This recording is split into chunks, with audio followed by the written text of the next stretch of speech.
Ever wondered what non-duality really is? Non-duality means seeing beyond separation. The path to self-realization in non-duality, a practical guide. Hey everyone! Today we're talking about something really fascinating, the path to self-realization. Elias Stassinos will help us understand how to be self-realized. He has a personal experience of self-realization and a Kundalini experience that help him learn a lot about enlightenment and self-realization. Hi there, glad to be here. So Elias, I've heard people say we're already enlightened and free. Is that true? Well, yes and no. It's true that our essential nature is already free and enlightened. But here's the catch. Most of us don't experience that freedom because we're caught up in bondage, that is, attachments and mental patterns.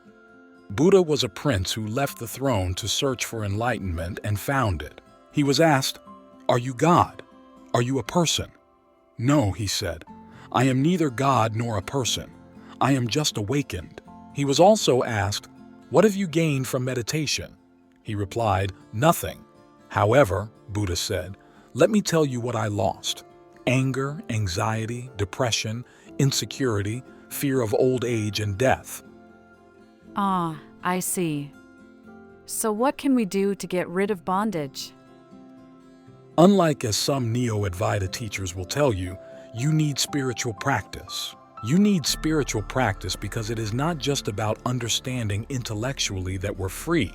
You need to create the right conditions to actually experience that freedom. If we are in a rajasic state of passion and activity, or in a tamasic state of inertia, we will not seek to find self-realization.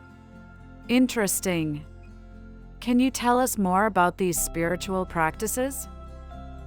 Sure, we need spiritual practice to realize ourselves because in the path of knowledge, in non-duality, and its traditions, there's a concept called the three gunas, tamas, rajas, and sattva. Spiritual practices aim to cultivate sattva, which is a state of clarity and balance. And how does knowing these gunas help us be self-realized? When we meditate and our mind enters and is in a sattvic state, we're better able to see through our attachments and recognize our true nature. It's like cleaning a mirror. The clearer the mirror, the better it reflects reality. That makes sense. Are there specific steps to follow? Yes, actually. In Advaita Vedanta's non-duality, there's a three-step process. Sravana, which is listening to teachings. Manena, reflecting deeply on those teachings. And Nididhyasana, meditating on the truth until it becomes your lived experience. Wow, that sounds pretty comprehensive. Is there a particular practice you'd recommend for our viewers? One powerful practice is self-inquiry. It involves constantly questioning in meditation, but also most of the time, who am I?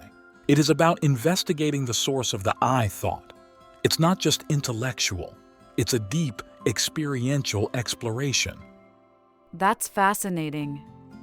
I've also heard about the importance of certain virtues an aspirant should adhere to. Can you tell us about those? Absolutely. There are 6 key virtues known as Shatsampa.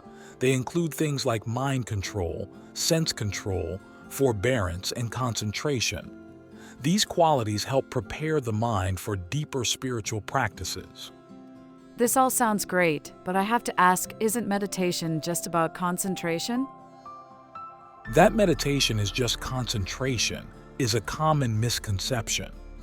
While some meditation techniques start with concentration, the ultimate goal is more about cultivating a state of open awareness. It is about being aware of our awareness.